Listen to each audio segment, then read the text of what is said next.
బండ్ల గణేష్ స్పీచ్లు, మాటలు, పంచులు ఎలా ఉంటాయో అందరికీ తెలుసు. స్టేజ్ ఎక్కితే పూనకాలు వస్తాయి, మైక్ దొరికితే పంచుల వర్షం కురుస్తుంటుంది. ఇక సోషల్ మీడియాలో అప్పుడప్పుడు కౌంటర్లు వేస్తుంటాడు. ఆడియో కాల్ లీకులతో కాంట్రవర్సీలోకి వస్తాడు.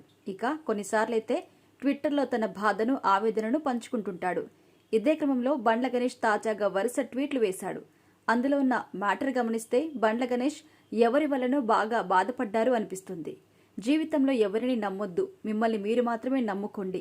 ఎవరి దగ్గర నుంచైనా మనం సహాయం ఆశించామా, మనల్ని యాచకుల్లా చూస్తారు, జాగ్రత్త అంటూ బండ్ల గణేష్ ట్వీట్ చేశారు. దీంతో ఆయన్ని ఎవరైనా అవమానించారా అని ఆరాలు తీస్తున్నారు.